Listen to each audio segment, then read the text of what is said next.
ma chaîne. Aujourd'hui, je vous reviens pour vous faire un petit peu un témoignage par rapport à ma vidéo. En fait, je vous avais fait, je crois que c'était en mars, une vidéo où je vous avais dit que j'ai fait le jeûne d'Esther. Donc, où je vous disais que j'avais fait 3 jours de jeûne et prière, sans boire, sans manger, pour vraiment demander la grâce de Dieu dans ma vie. Et dans la vidéo, je vous avais montré en fait déjà la délivrance, ce que Dieu avait fait. Et je vous avais dit, il avait enlevé, j'avais pu enlever 2 trucs qui restaient dans mon dos, qui étaient ancrés dans mon dos et qui n'arrivaient pas à sortir. Et après, avec le jeûne, au 2e jour de jeûne, c'est sorti sans problème, sans me faire mal, rien du tout. Et je vous avais promis en fait le plus grand témoignage en fait qui était plus par rapport à ce pourquoi en fait j'avais pris 3 jours de jeûne et prière. Je reviens dessus, pourquoi? Parce que ces derniers temps, j'ai eu quelques questions en fait dessus. Donc, en fait, ces derniers temps, il y a des gens qui m'ont reposé la question de savoir si c'était vraiment 3 jours de jeûne sans boire, sans manger. Oui, le jeûne d'Esther, c'est vraiment, vous vous rappelez, pour ceux qui ont lu la Bible, il a failli avoir une dissémination du peuple juif. Et alors, Mardochée qui est allé voir la reine Esther, qui a demandé, c'est la reine Esther par rapport à ce qui se préparait pour le peuple juif, qui avait décidé que Mardochée regroupe tous les juifs qui étaient dans la ville et qu'ensemble, avec elle et puis aussi ses servantes, ils fassent 3 jours de jeûne et prière sans boire ni manger pour qu'elle puisse avoir la grâce de se présenter devant le roi Azéus pour pouvoir donner ses doléances. Donc, ce qui fait que moi, en fait, j'ai l'habitude de faire des petits jeûnes. J'ai déjà fait le jeûne de Daniel. C'est arrivé déjà que j'ai fait le jeûne. Je fais souvent des jeûnes de 21 jours, mais c'est de 6h à 18h. Donc, après 18h, je peux manger, boire. Et une fois, quand j'étais jeune au Cameroun, j'avais peut-être, je crois, 14 ans ou 15 ans. On allait là-bas à une église et puis une fois, il y a eu un jeûne. Mais c'était juste son, j'avais fait, c'était tout un week-end de vendredi à dimanche. On avait commencé vendredi et on coupait le dimanche. Mais le jeûne là, en fait, c'était donc un week-end, en fait, c'était sans manger, mais on avait la possibilité de boire 3 verres d'eau par jour. Et j'avais pu faire sans manger, donc en buvant, c'est vrai que j'étais jeune, j'avais triché un petit peu au niveau de boire, parce que quand on boit, c'est vraiment boire, c'est pas boire, moi j'étais allée boire sous le robinet, pour, pour, euh, pour en fait gérer un petit peu la famine, quoi. J'étais jeune, j'avais 14 ans. Mais ici, non, non, c'est vraiment un jeûne sec, sans boire, sans manger. Et c'est un jeu vraiment que si vous voulez le faire, il faut vous couper des réseaux sociaux parce que, comme on dit dans la Bible, le jeûne, c'est quelque chose en fait qu'on doit faire. Tu dois faire en fait, et puis tu peux pas faire un jeûne et continuer à faire les penchants pour lesquels tu as l'habitude de faire, quoi. Donc, en fait, c'est vraiment un jeu que vous devez vraiment vous présenter au Seigneur et tout. Vous devez vraiment rester en communion. Donc, ce qui fait que toutes les distractions comme Facebook, les réseaux sociaux, Snapchat, tout ça, Instagram, c'est quelque chose en fait que vous faites tous les jours. Donc, vraiment, pour ces 3 jours de jeûne, arrêtez. Moi, de toute façon, moi, j'avais fait 3 jours sans boire, sans manger et sans réseaux sociaux. Donc, j'avais vraiment coupé les réseaux sociaux. YouTube, j'avais ouvert YouTube. Pourquoi? Parce que YouTube, en fait, j'avais ouvert pour suivre. J'ai ouvert, en fait, YouTube quand je voulais suivre des enseignements. Donc, c'était que les enseignements des pasteurs quand je voulais suivre, ou bien à la télé, quand j'allumais à la télé. En Suisse, en fait, il y avait une chaîne chrétienne où en fait il parle souvent des témoignages, il parle aussi, il y a souvent des prédications, tout ça. Donc en fait j'essayais d'être pendant les 3 jours vraiment dans une atmosphère de communion en fait avec Dieu, quoi. Et c'est vrai que je travaillais parce que pendant les 3 jours, j'étais pas à la maison. En fait, je vais dire, j'étais pas 24 heures sur 24 à la maison. Pendant les 3 jours, je travaillais. J'ai travaillé les 3 jours. Mais heureusement, comme je travaille de nuit, ça fait que peut-être c'est pour ça que c'était un peu plus facile parce que même comme ça reste toujours difficile parce que vous vous imaginez, je travaillais de 22h jusqu'à 7h30 du matin et je ne pouvais ni boire ni manger. Donc le plus dur en fait dans ce jeûne, je pense que c'est pas manger qui est le plus dur, mais c'est boire pour moi qui est le plus dur. Boire, c'est ça qui a été le plus dur. Mais par la grâce de Dieu, focus sur ce que je voulais atteindre, focus sur ma demande que je voulais faire à Dieu. J'ai tenu jusqu'au dernier jour. Qu'est-ce qu'il en est donc résolu qu'est-ce qu'il en est de ce jeûne en fait, pourquoi je l'ai fait? En fait, il faut savoir que en Belgique, quand on était en Belgique, on avait une maison. Et alors, quand on est parti, parce que quand on est parti, c'était plus ou moins brusque. C'était pas vraiment brusque, mais comme on avait la maison, je savais pas si j'allais venir rester en Suisse définitivement, si après une année, peut-être après quelques mois, ça n'allait pas me plaire. Donc, peut-être j'allais me retrouver en train de rentrer en Belgique. Donc, c'est par rapport à ça, en fait, que je n'avais pas voulu vendre ma maison parce que j'ai, par exemple, ma chef, elle qui était venue aussi en Suisse, elle, avant de venir, elle a vendu sa maison et tout ça. Elle est venue, quoi. Mais moi, je ne voulais pas vendre parce que j'étais un peu comme si j'allais un peu vers l'inconnu, quoi. Donc, j'avais donc mis ma maison en location. Et même pour la location, je n'avais pas demandé grand-chose parce que, en fait, sur la location, je prenais juste, en fait, de quoi rembourser le crédit chaque mois et tout, quoi. Euh, donc, j'ai loué la maison. Et tout se passait bien parce que le monsieur, il a toujours payé sans problème. J'ai jamais dû, parfois j'ai déjà eu à l'appeler peut-être juste une ou deux fois parce que lui il payait je crois vers le 8 et on était arrivé peut-être au 12, il n'avait pas payé mais après il a payé. Donc j'ai jamais eu un problème de paye avec lui et chaque fois en fait que de temps en temps en fait quand on avait la possibilité on allait en Belgique parce qu'il faut savoir que c'est quand même 7 heures de route. Donc, et ça coûte vraiment cher parce que quand on arrive, il faut prendre l'hôtel, le carburant et tout. C'est pas un voyage qui nous coûte moins de 500 à 600 euros chaque mois, disons, chaque fois qu'on y allait, quoi. Sauf quand on partait peut-être dormir en famille et tout ça, là, ça nous coûtait un peu moins, quoi. Mais si on devait aller à l'hôtel et tout ça, c'est quelque chose qui nous coûtait trop d'argent. Donc, ce qui fait qu'on n'y allait pas, on y allait de temps en temps lorsque peut-être il nous appelait qu'il y a un souci, ou bien alors parfois ça arrivait qu'on y aille pour certains papiers administratifs et alors on profitait, on passait à la maison. Mais comme en fait, lui, il travaillait, le locataire, il travaillait toute la journée, ça fait, on savait qu'il travaillait toute la journée. Donc, on n'allait jamais là-bas en journée, on allait toujours la nuit. Et chaque fois qu'on y allait, au tout début, quand on y allait, je lui demandais, est-ce que j'ai pas, parce que j'avais fait détourner en fait tout mon courrier pour que ça arrive en Suisse. Et alors, ça arrive souvent comme ça, quand vous faites détourner votre courrier, il y a souvent certains petits courriers qui peuvent passer la trappe, quoi. Donc, non, en ce moment, je n'avais pas encore fait détourner mon courrier.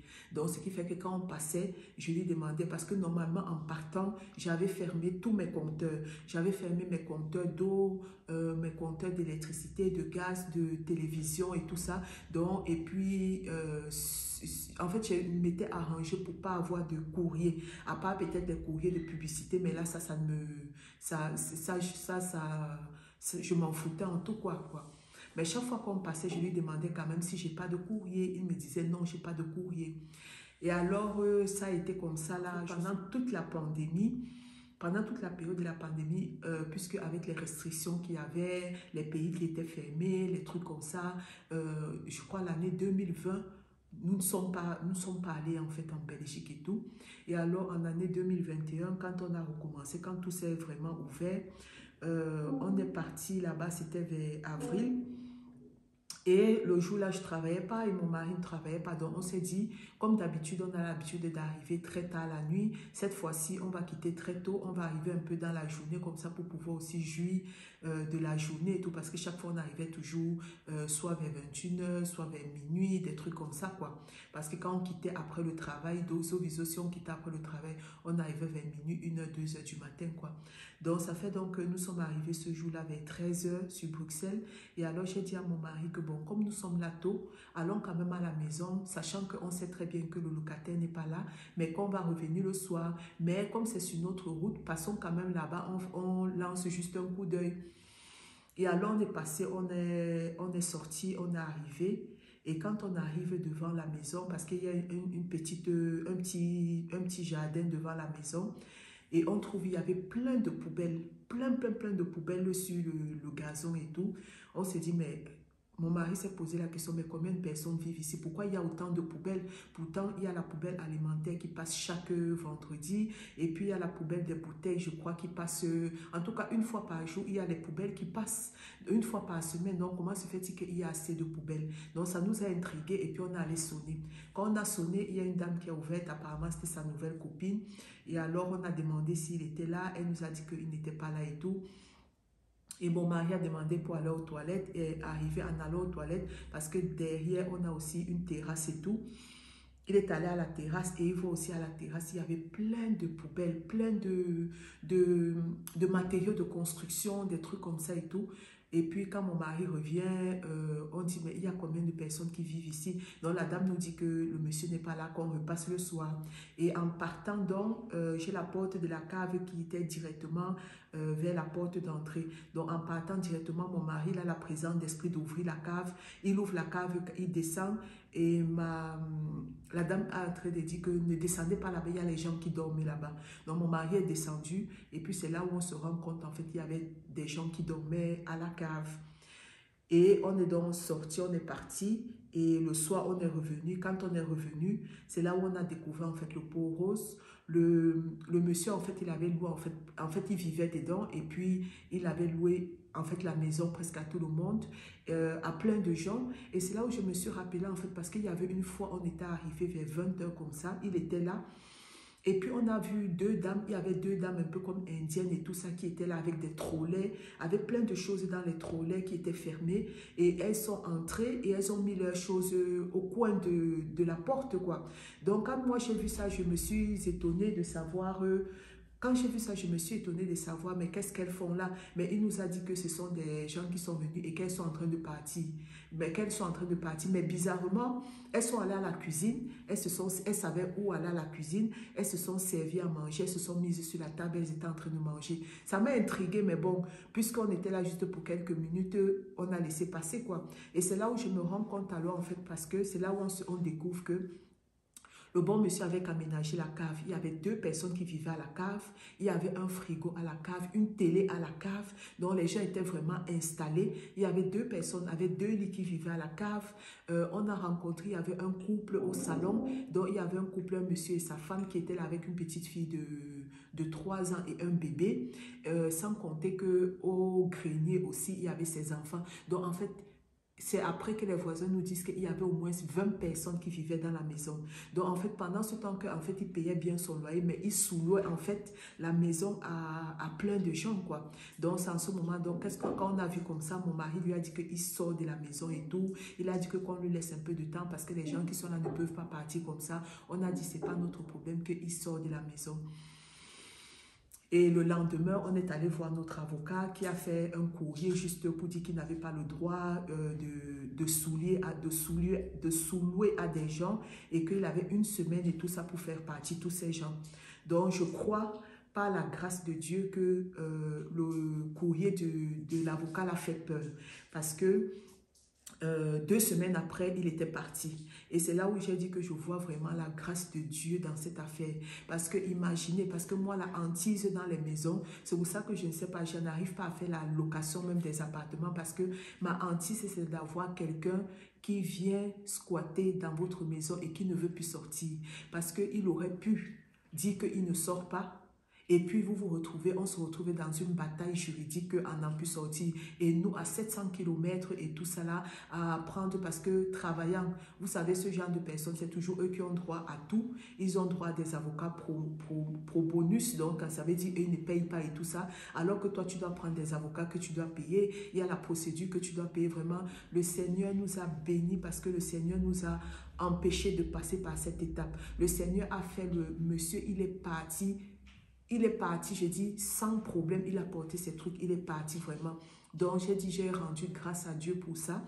Et imaginez, parce que lorsque en 2011, en juillet, là, il y a eu les inondations, qu'il y a eu des inondations terribles en Belgique. Chez nous, à la cave, on a aussi eu une inondation. Mais nous, comme on a une sortie d'égout dans notre cave, en fait, l'eau est montée et l'eau est repartie. Donc, en fait, quand tu allais à la cave, c'est parce que tu vois, en fait, il y avait des traces sur le mur qu'on voit jusqu'où l'eau était montée. Mais sinon, moi, je n'avais pas l'eau dans la cave, c'était sec et tout. On voyait juste des traces. Donc, imaginez qu'il était là encore dans la maison et qu'avec tous ces gens qui dormaient à la cave, avec et les prises, parce qu'on avait fait des photos, on avait fait des vidéos, ils avaient des prises au sol. Imaginez avec leur télé, leur frigo, les prises qui étaient au sol. Et en plus, eux, ils n'avaient pas de lit, donc ils ne dormaient pas sur des lits. Ils avaient 2 matelas qu'ils avaient jetés au sol, donc ils dormaient sur des matelas au niveau du sol. Imaginez que lorsqu'il y a eu cette inondation, que l'eau était montée et que ça avait... parce que l'eau est montée, en fait, comme ils avaient des prises, parce qu'après, dans la maison, il n'y avait pas de lumière. Donc, le compteur avait sauté. Donc, imaginez donc qu'ils avaient été là et qu'il y avait eu l'eau qui était montée comme ça. Ça veut dire que j'allais me retrouver, et lui, c'est pas lui qui allait rester là. J'allais me retrouver, qu'on allait m'appeler, que j'avais peut-être 2 cadavres dans la cave.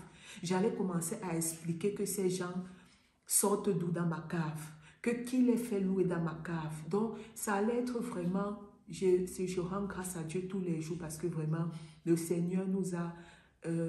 en fait, le Seigneur nous a évité une catastrophe pas possible. Le Seigneur nous a mis à l'abri.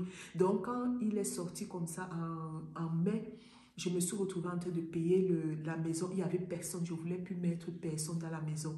Parce qu'avec cette expérience, je ne voulais plus mettre personne. J'ai dit, je ne veux pas mettre quelqu'un. Et puis maintenant, la personne vient caler à l'intérieur. Donc, il faut que je vende cette maison. En attendant, j'ai ma petite soeur, une petite soeur qui allait vivre là-bas. Et donc, après, j'ai décidé donc de mettre la maison en vente et tout ça là. Et c'est donc comme ça donc que j'ai décidé de faire le jeûne d'Esther. Parce que vous savez, quand vous mettez souvent une maison en vente, ça peut faire des mois avant de partir. Il y a des gens, ça part directement. Il y a d'autres gens, ça part après des mois. D'autres gens, parce que je regarde souvent sur les annonces, il y a parfois des annonces que j'ai vues depuis 6 mois, depuis 1 an qui sont là, quoi. Et c'était ma grande peur, quoi, de vendre la maison parce que c'était déjà un loyer que je payais là-bas alors qu'il n'y avait personne à l'intérieur. Euh, et c'était ma hantise. En fait, tout à l'heure, j'ai dit, j'ai plus voulu louer parce qu'en fait, quand on a récupéré les clés de la maison, on s'est rendu compte, en fait, que le gars, en fait, il n'a jamais payé l'eau. Donc, comme on avait fait les papiers pour l'eau, il n'a jamais pris l'eau à sa charge parce que normalement, en Belgique, il ne ferme pas des compteurs, que ce soit les compteurs d'électricité, d'eau et tout, il ne ferme aucun compteur. Maintenant, quand la prochaine personne qui vient, vous remplissez les papiers de numéro de compteur ensemble et tout, et puis vous envoyez les papiers. Donc moi, comme on était en train de partir, j'ai rempli les papiers avec lui, il devait juste envoyer les papiers. Il n'a jamais envoyé les papiers. Donc quand maintenant les courriers arrivaient de l'eau avec mon nom, parce que quand c'est comme ça, et que l'eau, comme ils m'ont expliqué, l'eau continue à être utilisée dans la maison, il laisse ça toujours sur le nom de l'ancienne personne qui avait le contrat. Donc quand l'eau venait, en fait, les factures venaient à mon nom, il les cachait et il me disait que je n'avais pas de facture. Donc moi, je n'avais pas de souci. C'est donc quand il est quitté de la maison et quand il est quitté de la maison, quelques temps après, on est venu et c'est là où on s'est rendu compte, en fait, dans la boîte aux lettres, j'avais un courrier à mon nom de l'eau et c'est là où j'ouvre, je vois qu'il y avait des aérés de facture. Sur les aérés de facture, c'était les 650 € qu'il fallait payer. Mais puisque, en fait, quand vous prenez l'abonnement d'eau, chaque année, en fait, ils évaluent votre consommation et en fonction de la consommation, ils vous disent si vous avez payé trop peu ou trop ou peu. Donc, c'est donc comme ça que quand je les ai appelés, je leur ai donné le numéro du compteur que j'ai constaté quand j'ai ouvert la maison. C'est là où on s'est rendu compte que la facture, il y avait 2000 € de facture. J'ai beau leur expliquer que je ne vivais pas dans la maison. Je leur ai envoyé l'exemple de contrat, une copie du contrat. Je leur ai envoyé la preuve que la personne payait l'argent sur mon compte, que ce n'était pas moi. Ils n'ont rien voulu entendre. Donc, je n'ai pas voulu commencer une bataille avec eux parce que de toute façon, je voulais vendre la maison. Donc, j'ai laissé. Donc, je me suis retrouvée en train de payer 2000 € comme ça. Et donc, j'ai payé chaque mois la maison là-bas alors que je n'y étais pas et il n'y avait personne presque qui y vivait. Parce que ma soeur, elle vivait juste là, juste pour que la maison ne soit pas vide, quoi. Et alors, donc, j'ai donc dit, il faut absolument que la maison parte et je veux que la maison parte le plus rapidement possible parce que ça me coûte de l'argent. Donc, c'est donc ça que j'ai dit, je vais faire le jeûne d'Esther parce que le Seigneur doit faire quelque chose, il doit faire un miracle dans notre vie pour cela. Donc, je me suis mise, donc j'ai pris 3 jours de jeûne d'Esther. Et donc, pendant le jeûne, j'écoutais beaucoup de prédications. Il y a le pasteur Gawala, c'est un pasteur qui prêche beaucoup sur les autels, en fait. Il prêche beaucoup sur les autels, les persécutions familiales et consorts, euh, les, les réclamations familiales et consorts. Donc, pendant cette période-là, j'étais tombée sur ces vidéos. Il parlait beaucoup des autels. En fait, il y a des autels qu'il faut faire pour certaines choses. Il y a souvent certaines prières qui n'arrivent pas à se faire parce que vous n'avez pas fait un autel derrière. Dans le sens que, parce que je vous donne juste un exemple un peu, parfois il y a des maisons par exemple qui sont hantées ou bien il y a des choses qui ont été implantées par exemple dans certaines maisons. Vous arrivez, vous commencez à louer la maison et il ne vous arrive que des malheurs ou bien des choses comme ça. Alors que c'est parce qu'il y a quelqu'un qui a planté quelque chose. Et quand vous n'êtes pas en Christ et que vous ne savez pas, vous devez élever un autel qui va parler contre l'autel que la personne a élevé dans cette maison. Donc, c'est donc comme ça. Donc, le pasteur Gawala, comme j'ai dit, il a écrit des livres et puis moi, je me suis acheté, j'ai 2 livres que j'ai achetés. Ça là, c'est un pasteur, le pasteur Gawala, c'est un pasteur, je suis même pas de son église, hein, mais c'est un pasteur que j'ai écouté beaucoup les prédications sur YouTube. Et alors, quand j'ai vu qu'il avait sorti, il a sorti déjà plusieurs livres, mais je voulais le livre sur les autels. Donc, quand j'ai vu qu'il a sorti les livres sur les autels, je me suis acheté 2 livres qui m'intéressaient. Donc, il y a le premier livre comme ça. Donc, en fait, je vous montre, si jamais ça vous intéresse, n'hésitez pas. C'est pas cher, c'est, je crois, 25 € chaque livre. Donc, j'ai pris comme ça. Identifier et vaincre les autels sataniques de nos familles. Donc, édifiant. Et puis, pour les autels, il a fait comprendre le mystère des autels. Donc, si jamais ça vous intéresse d'en apprendre un peu plus sur les autels, parce que les autels, c'est quelque chose vraiment que j'ai trouvé que c'est quelque chose en fait qu'on ne connaît pas. Il y a beaucoup qui ne connaissent pas. Moi-même, je ne connaissais pas. Mais il y a beaucoup de choses, des autels qu'on peut élever pour contrecarrer ce que l'ennemi d'autres ont fait contre nous. Il y a des familles, par exemple, où les femmes ne se marient pas. Donc, parce qu'il y a quelqu'un qui a élevé un autel pour que les femmes d'une famille ne se marient pas. Et toi, maintenant, pour pouvoir briser ça, il faut élever un autre autel qui va aller briser ce que cette personne a fait. Donc, c'est là où vraiment j'ai compris aussi beaucoup de choses. J'ai compris en fait beaucoup de choses sur le ministère, de certaines choses même. Vous savez, dans une de ces vidéos, j'avais vu parce que moi, je suis quelqu'un en fait qui a toujours fait le rêve, en fait, je faisais parfois, même il m'arrive encore quelques fois, mais je prie pour ça. Donc, je fais un rêve comme quoi je suis endormie et dans le rêve, je rêve que je suis en terminale et que je dois passer le bac. Mais je me retrouve qu'on doit partir, je dois passer le bac et j'ai l'impression, en fait, dans le rêve, que je me retrouve que je n'ai rien étudié. Rien, que ma tête est vide et que je m'assois donc maintenant au niveau du bac et je suis paniquée. Je ne sais pas comment est-ce que je vais faire parce que je me retrouve que je n'ai pas étudié et je me relève en sursaut, quoi. Ça me fait peur jusqu'à quand je me réveille. Je me rends compte que dans le naturel, ce n'était pas seulement le rêve parce que c'est quelque chose qui a eu un impact sur vous, donc c'est quelque chose de spirituel. Et c'est là où, en fait, dans une vidéo de Gawala que je suivais, je me suis rendu compte, en fait, ce sont les hôtels ce sont les esprits de stagnation. Donc, il y a quelqu'un qui a élevé, en fait, un hôtel contre moi, en fait. Et la personne m'a bloqué en terminale. Donc, vous savez, euh, parfois, il y a les gens qui vous bloquent dans une classe. Spirituellement, en fait, vous êtes bloqué, vous êtes calé à cette classe. Même si après, par la grâce de Dieu, ça arrive que vous allez plus loin, que vous faites, par exemple, vous avez d'autres diplômes et tout ça là. Mais spirituellement, vous êtes resté à ce niveau-là parce que c'est à ce niveau-là que cette personne vous a bloqué. Donc, il faut maintenant... Il faut prier et élever des autels contre l'autel que la personne a fait pour pouvoir en fait vous délivrer de ça, quoi. Donc en tout cas, c'était un petit peu ça. Je voulais partager ça avec vous. Donc j'espère que en suivant les hôtels, je me suis rendu compte, non, en suivant dans les vidéos sur les hôtels et tout, Dieu m'a mis à cœur que je devais faire un hôtel pour la vente de la maison. Et c'est donc comme ça que j'ai fait un hôtel. Donc un hôtel, c'est un peu... Vous devez faire une offrande spéciale, quoi. Moi, je vais à l'église, mais cette offrande spéciale, je l'avais donnée à quelqu'un qui est plus ou moins pasteur aussi, mais qui avait besoin de cet argent alors que je ne savais même pas en donnant à cette personne que la personne avait besoin de cet argent. Donc, pour moi, en fait, selon moi, les hôtels, ce n'est pas toujours quelque chose qu'il faut donner à ton église où tu vas. Il faut donner à quelqu'un qui va prier pour toi, qui prie exactement pour ce besoin pour toi, quoi. Donc, et c'est comme ça donc que moi, j'ai élevé un hôtel pour la vente de cette maison et tout, quoi.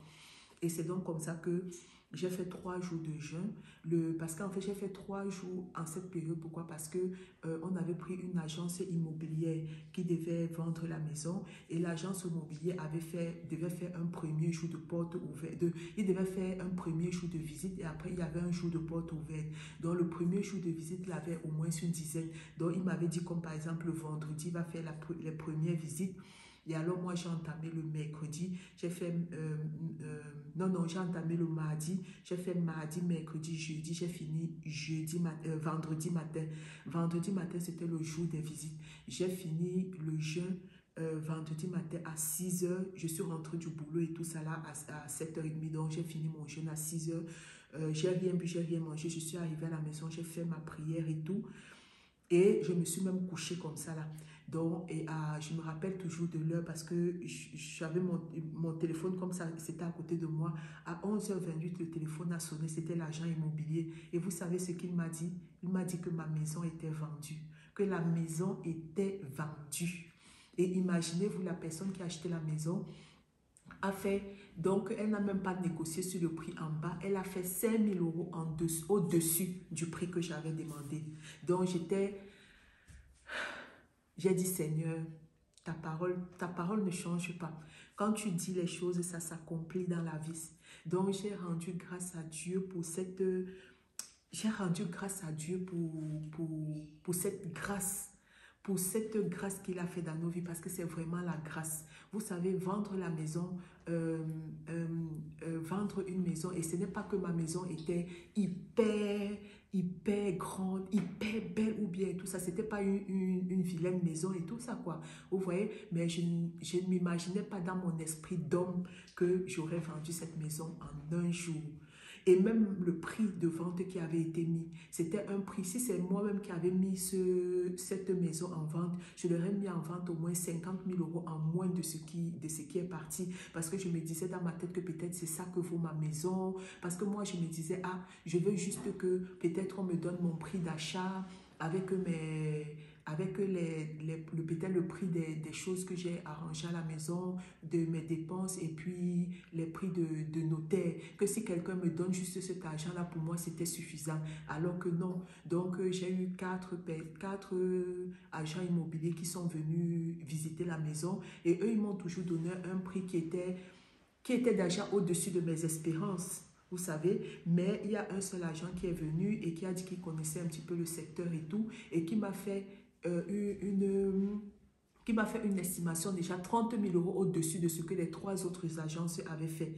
Et imaginez donc à cela, encore la dame est venue et elle a fait 5 000 euros au-dessus.